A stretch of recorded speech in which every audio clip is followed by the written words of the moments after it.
Hello, everybody. Hi. Uh, this is me, and this is Dr. Dawn Reardon, and she is a gift to the sweet face of Mother Nature and a gift to my life.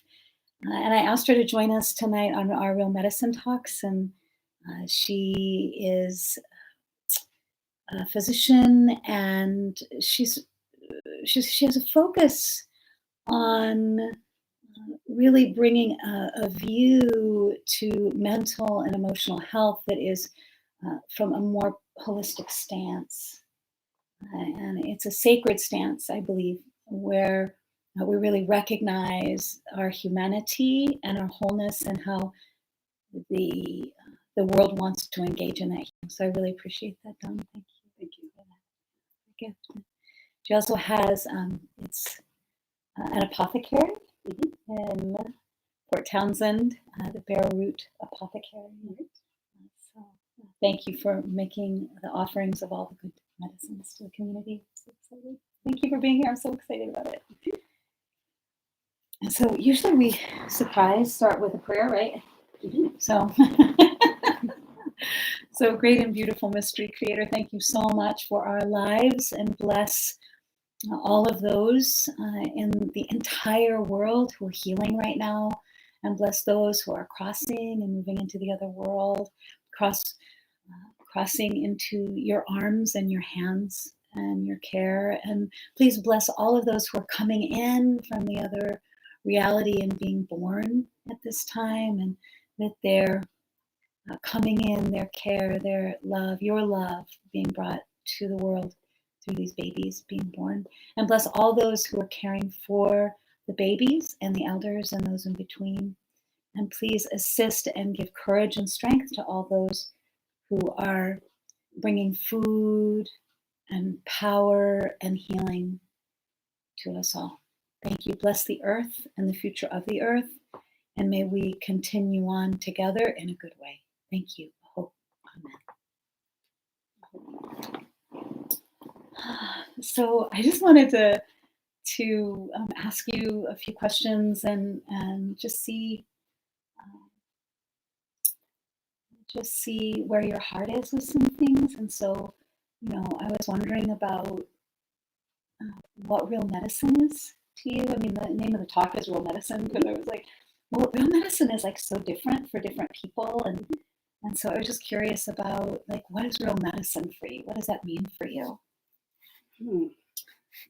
So practicing in a profession like holistic psychiatry and naturopathic medicine, where there's so many different kinds of ways that we look at things, see, there's always going to be, health or illness in all these different realms. So, the physical, the emotional, mental, spiritual, genetic, there's all of that. And when you asked me about this talk, I was thinking, so the sprouts that came up in my garden today that I'm planting, I'm really excited about. And it's because they are an heirloom seed from the Aztecs. Wow. Called Huizantli. Huizantli. And I learned about this plant and I got really excited about it. It made a huge impression on me. And it's been kind of teaching me the answer to this question, I think. So, we have one lifetime. We come here, all life is sacred. We come here with DNA. And, in our lifetime, we can change that DNA. We express it, and we can also change it through our adaptations in the world and through life. And our adaptations, yeah. Yeah. And, we have the opportunity to make this enormous change in our family line by changing our DNA. Yeah. And what I mean by that is, what are the things that we're going to address, healing in all those layers I just said. So, the physical, the emotional, the reality of our genes and what they're doing and our epigenetics. And, we have all these different ways that we can affect things like how we eat and how we behave and what we expose ourselves to. And all of those things make changes in the fabric of who we are. And when I think about the plant, this Huizantli. This is I know I'm going back and forth, but it's this giant spinach, but it's also gosh, it's also a broccoli. Oh my gosh. And it's also a grain. And, it's like this amazing plant that provides so many different kinds of food. Wow. And I think of when it came out this morning, it's like red, the sprouts are. And I was looking at it and just thinking about how this was left behind by an ancient society. Oh, yeah. This was nurtured and cultivated, and, changes were made to the DNA of what this being was.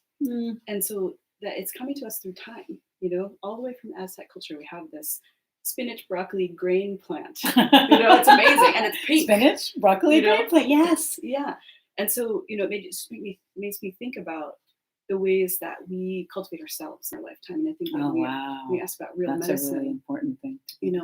What are we leaving behind from our lives? What are we going to pass on to our kids, to our nieces and nephews, and, all of the ones that are coming, after us. What are the that things are yet unborn, right? Yeah. And we give that DNA over, and we combine it. So it's like, what is real healing? Are we talking about real healing in our own lifetime, or like for the world? Because this is to me, this is like an example of a fully ancestral way to have healing, is to focus on our time and our lifetimes as a way to correct and adapt and amend our own biology and our own DNA. Change our patterns of thinking. Change our thinking patterns. And if we came into this world with patterns modeled to us that haven't been working out, then this is our time. Haven't been working out, maybe. Maybe those patterns, that haven't been working out. Yeah. We get this many years, and we have a long lifetime. We're not like a plant. We don't need to change in one season. So we get time to do all these things. And so when I think about what real medicine is, I think about, how is what I do in my lifetime going to affect, my niece, or the children that'll come from my family, and also, of course, what kind of mark am I going to leave while I'm here on the earth? So I think about that, and I'm just appreciating seeing that in all the gardening that's come up right now, as we're all we're being forced into this different culture, from our everyday reality. Everybody's starting gardens, where I live. We're all planting fruit trees, and we're all inoculating mushroom logs. Everybody is, really putting food and plants in place. And just in looking through all of that, the heirloom seeds, and thinking about how things are really just like stretched over time, just become something, ever so slowly through all these little adaptations. That's what I think about as real healing. So beautiful. And I love what you're saying about the shifting of the mind and the shifting of the DNA and the epigenetics. And it's really interesting because, I think about the new technology, like the last couple of 100 years, really where we've just gone through an incredibly destructive phase. Very. I mean, to such the degree that we're being faced with, the destruction of, I don't know how many species a day, or really the horror that we're having to address, the equities, the racial equities, the work that we're being called to do right now is really, I think, around the recognition of what is really going on. Like, it's like denial is fucking over. You know what I mean? Like nobody gets to have any pleasure you took, and denial is, oh, it's done, it's over. Like it's recognize the terror because it wasn't real. It's like there's only terror. The pleasure was real. So I think that there's something about also the recognition that I think there's I think about the words lockdown, and Brett and I were talking, my editor and I were talking about this earlier, lockdown and the idea of isolation. And we've been isolating ourselves for a really long time. The isolation isn't new. I don't know if you guys have noticed that, but it's not new. It's like something that is that we've been, it seems like, progressively isolating ourselves. And one of my colleagues, David Kotzen, he's in England right now, and he really took up this loneliness cause, like that people have been dying of loneliness. And this was, long before the virus began to um, impact us in the ways that it has globally. Uh, and um, and I remember just this delight that in the celebration that I felt when he said that he'd gotten the funding to do some breakthrough work around healing loneliness Mhm. in our psyche and in our culture. And I know that with your work with the psyche and the soul, that there's something about that I know for me, it's the looking through that lens of why are we doing so much alone? Why are we not connecting? Why can't we even really gaze into one another's faces and eyes? And that's one of the things I like about Zoom and about the videos is that, I can gaze at people, I can open my heart to people. Mhm. And, but I think that there's something about we're disconnecting. We're not connected to ourselves. We're not Mhm. connected to what has meaning. We're not connecting to other people about what means the most and what we value the most. And so I'm wondering if you're, what your view is on that around what's happening around this isolation, which is really a reflection, I believe, of the isolation that we've been experiencing with our progress week. Right. Yeah. Saffron agrees. Saffron's in Yeah. agreement. Well, I think it's, as you said, we've been looking at loneliness and isolation as a cultural phenomenon that's been happening in the Right. modern world. Like we're all used to our own car, our own house. There's Right. there's Oh, a that's so interesting. handful of people who are really made to be hermits. And most of Right. us are not that person.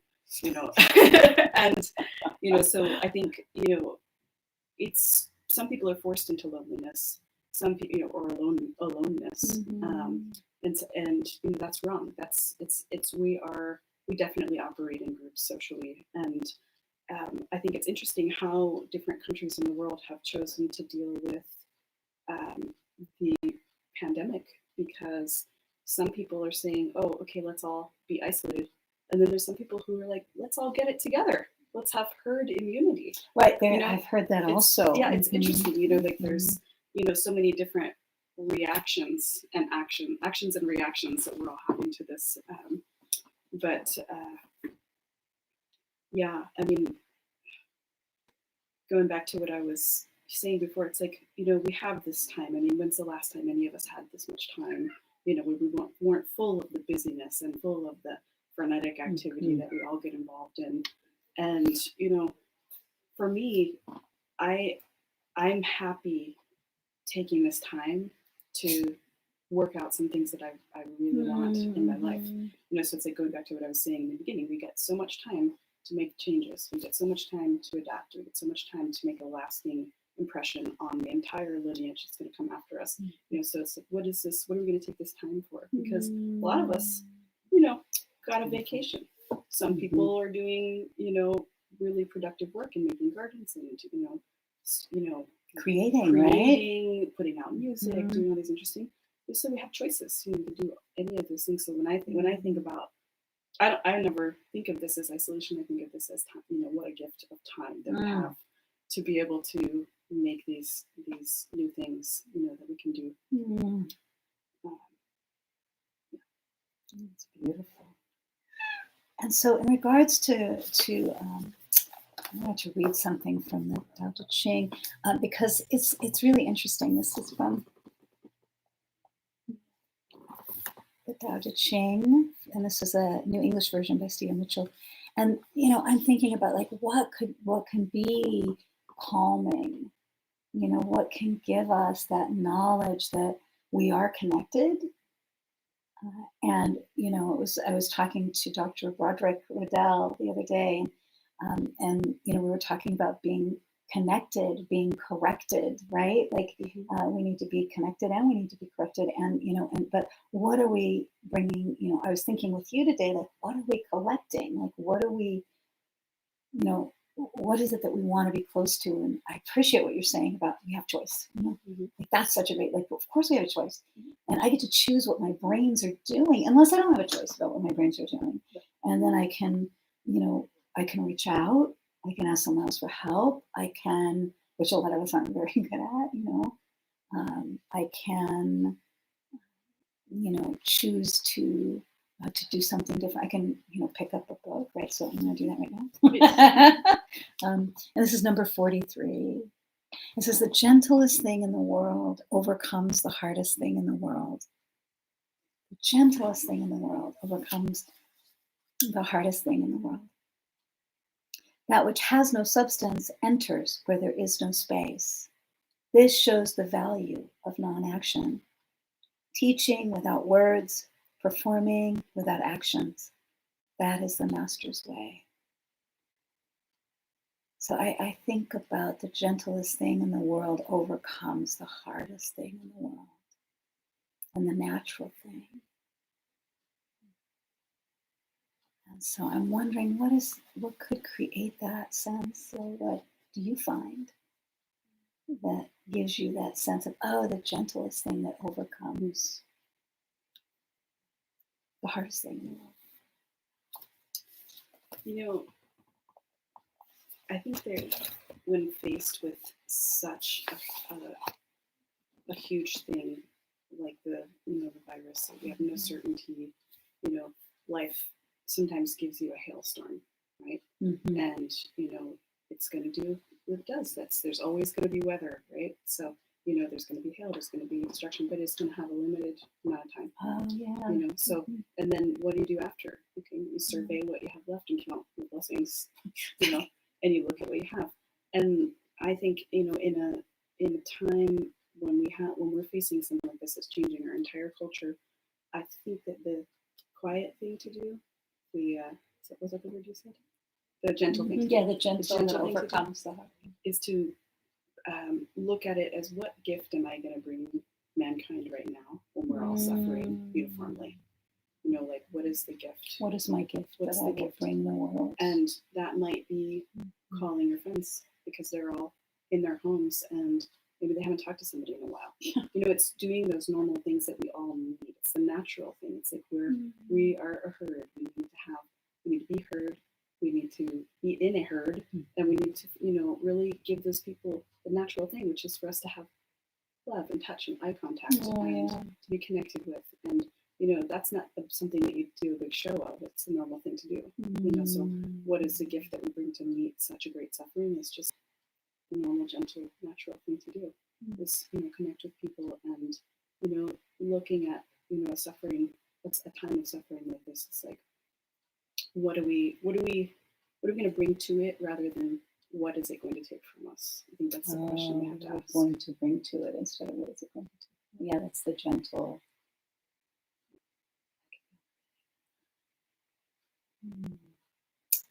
So I always like to end with some kind of a practice in these talks, and so I'm thinking about this number 43, and so I'm just wondering, what is the gentlest thing in the world for you? Like, what does that mean to you?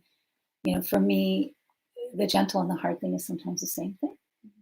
So it's like with the waves, like with the tide, the Salish Sea, like, and what's great about being in Seattle is we get to be in the middle of the sound, the Puget Sound. So there's water like everywhere. You can't like not be around water. And some of it is salty and some of it's not, but there's water everywhere.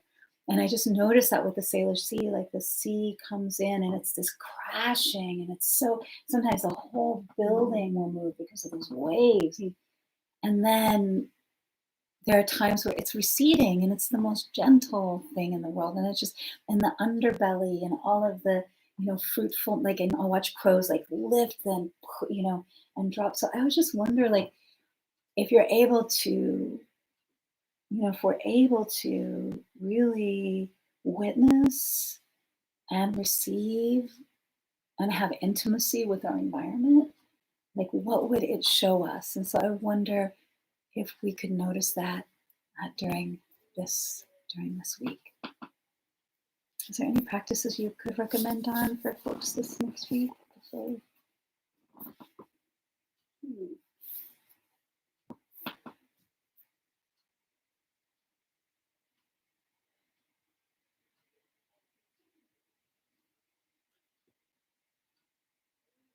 have one coming straight to mind. Mm-hmm.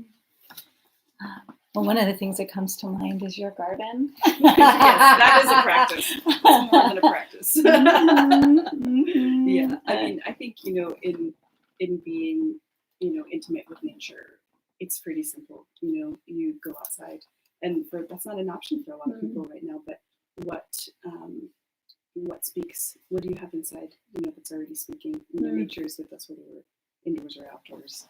And I think it's important to speak to the elements that we have, and we all have them. We all have a candle. We all have. Most of us have seeds or plants, inside, and it's like all the stones and the things, the materials that our homes are built out of. It's like if you can't go inside because you live in a giant city and it's not safe to do that right now. It's like how are we going to connect with nature, connected with the elements? Oh, that's great. Yes. Yeah. And doing what's around you. It's like there's no. There's never really a good excuse for avoiding nature. I think it's all around us all the time. It's like being in contact. There's no way not to touch it, right? Yeah, I think so. So I love that, like paying attention to what we can be in contact in, like the wood. These. My window frames are trees. They're trees. My floor is trees and metal, and yeah, the mirrors are their reflections. They're water. So. Yes. Powerful.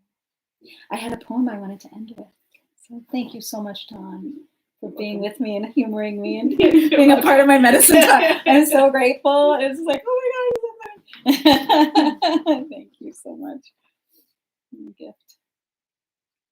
There are moments when wellness escapes us, moments when pain and suffering are not dim possibility, but all too agonizing realities. At such moments, we must open ourselves to healing. Much we can do for ourselves, and what we can do, we must do. Healing, no less than illness, is participatory. But even when we do all we can do, there is often still much left to be done. And so we turn as well to our healers, seeking their skill to aid in our struggle for wellness. But even when they do all they can do, there is often still so much left to be done. And so we turn to life, to the vast power of being that animates the universe as the ocean animates the wave, seeking to let go of that which blocks our healing. May those whose lives are gripped in the pain of suffering, may those whose lives are gripped in the palm of suffering, open even now to the wonder of life. May they let go of the hurt and meet the true self beyond pain, the uncarved block that is our joyous unity with the divine. May they discover through pain and torment the strength to live with grace and humor. May they discover through doubt and anguish the strength to live with dignity and holiness. May they discover through suffering and fear the strength to move toward healing. So I think it's just such a powerful thing to say, even when we've done all we can do, there is often still much left to be done. And so I think I would just ask that we all turn toward our internal healers and the love. The greatest healing power we have is love. And so that we can cultivate our love natures and our love for ourselves and one another in the earth and go on together. Thank you. Thank you. Thank you. See you next Wednesday.